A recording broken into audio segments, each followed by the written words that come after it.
Bienvenue dans ce décryptage. Aujourd'hui, on plonge directement au cœur de l'architecture symbolique d'un événement très spécifique, le rassemblement du 16 mai 2026 à très exactement 16h05. C'est vraiment fascinant parce qu'ici, on ne va pas regarder les nombres comme de simples outils mathématiques froids. Pas du tout. On va plutôt les voir comme de véritables plans d'architectes, comme les fondations structurelles mêmes de cette date. À travers les sources qu'on a compilées, on va voir exactement comment cet événement a été bâti et le sens profond qu'il cache. Allez, c'est parti pour une plongée dans la mécanique de ce moment précis. Et pour commencer, écoutez bien cette citation tirée de nos documents. Nous ne sommes pas réunis pour faire du bruit, mais pour rendre visible l'essentiel. Ça pose le décor, non? Dès le départ, on comprend que l'objectif dépasse de loin la simple logistique d'une manifestation classique.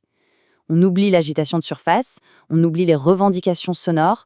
L'idée centrale ici, c'est d'utiliser le silence et la présence comme de véritables outils pour mettre en lumière ce qui compte vraiment. Ce qui nous amène à notre première grande partie, la vibration du maître bâtisseur. Pour bien saisir l'ampleur de ce qui se prépare, on va procéder comme avec un entonnoir. On part de la vue d'ensemble, macroscopique, pour zoomer ensuite jusqu'à la minute près. Et le socle massif de cette journée, sa base, c'est le nombre 22. Dans les analyses numérologiques de nos sources, le 22, ce n'est vraiment pas un chiffre ordinaire. On l'appelle littéralement le maître bâtisseur. C'est une force rare qui impose un rythme extrêmement ancré, patient et délibéré. C'est l'architecte silencieux de l'événement. Aucune place pour l'impulsion ou le hasard ici, on est sur une fondation lourde et inébranlable. Alors, qu'est-ce que ça signifie concrètement ? Eh bien, plongeons là-dedans. L'énergie de ce maître bâtisseur rejette tout ce qui est léger ou éphémère. Sa vocation, c'est de bâtir à long terme. L'analyse révèle 4 piliers d'action. D'abord, créer une œuvre concrète tous ensemble. Ensuite, transformer une vision purement idéalisée en une réalité tangible. Le troisième point, c'est d'unir des individus autour d'un effort commun. Et enfin, ancrer fermement l'idéal dans le concret. L'enjeu est colossal. Incarner la pensée dans la matière. C'est la définition même d'une démarche collective ultra solide. Et là, le contraste mis en évidence par les textes est particulièrement frappant. D'un côté, on insiste sur ce que ce rassemblement n'est pas. Oubliez l'énergie du spectacle, la mise en scène, l'ego, le besoin d'en mettre plein la vue. Ça n'a absolument aucune place ici. À l'opposé, ce que c'est réellement, c'est une présence collective authentique qui agit comme une force de construction. C'est une nuance cruciale pour comprendre le projet. L'action la plus percutante de cette journée, en fait, c'est tout simplement d'être là, ensemble, sans le moindre artifice. Passons à notre deuxième partie, le décryptage du jour, du mois et de l'année. Donc, on a notre lourde fondation du 22. Maintenant, regardons les 3 piliers architecturaux qui reposent dessus. D'abord le jour, le 16, qui se réduit numérologiquement au 7. Le 7, c'est la conscience, la clarté, le retour à la vérité intérieure.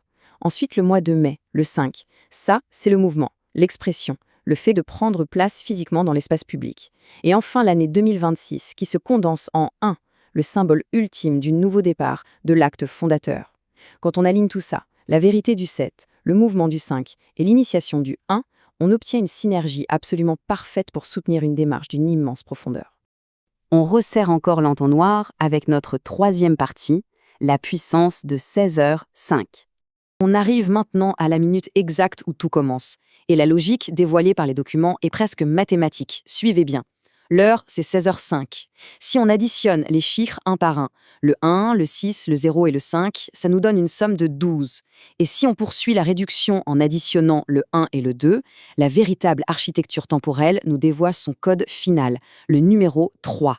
Et l'émergence de ce chiffre 3, c'est vraiment la clé de voûte de toute cette journée. Rappelez-vous de notre métaphore, le 22, c'était la fondation, lourde, massive, sculptée dans la pierre. Eh bien, le 3 joue un rôle radicalement différent. C'est le mortier, c'est le liant fluide et dynamique de la communication humaine. Sans ce mortier indispensable, la majestueuse structure de l'événement resterait totalement froide et rigide. C'est lui qui maintient l'équilibre et qui insuffle de la souplesse et de l'humanité à tout l'édifice. En fait, le 3, c'est l'humain dans toute sa splendeur. Les données de l'analyse détaillent ça très bien. Il symbolise une communication fluide, une expression authentique, sans aucun masque social, et l'importance vitale de se connecter aux autres. Ça évoque aussi cette créativité géniale qui naît spontanément quand on est en groupe. Mais par-dessus tout, ça souligne une chose essentielle, la joie pure et simple de se retrouver au même endroit. C'est exactement ce partage, cette écoute, qui vient insuffler la vie et la chaleur organique au rassemblement. Et ça illustre brillamment la magnifique résonance de cet instant précis. On a une dualité absolument parfaite. D'un côté, la date complète avec son énergie du 22 qui pose l'œuvre et ancre profondément les fondations dans le sol. Et de l'autre, l'heure exacte, sous l'égide du 3, qui libère la parole et permet aux humains de se connecter pour habiter cette structure. Le premier crée un édifice robuste, fait pour durer, et c'est là que le second entre en jeu pour le remplir instantanément de ferveur humaine. L'interaction est juste fascinante. Ce qui nous amène à notre dernière partie, un acte fondateur et silencieux. Bon, concrètement, sur le terrain, qu'est-ce que tout ça favorise? Eh bien, cette configuration énergétique ultra spécifique soutient des actions très naturelles. Les sources parlent de marches silencieuses, de cercles d'écoute bienveillante et simplement d'une présence apaisée dans l'espace public. L'énergie ambiante repousse tout ce qui est superficiel pour privilégier le sens profond. L'idée, c'est de relier l'intériorité intime de chaque personne à la puissance du groupe. On cherche à générer une ambiance accessible, extrêmement simple dans la forme, mais profondément vivante. Ce qui nous mène immanquablement à la quintessence de cette analyse. Nous construisons ensemble en nous parlant vrai.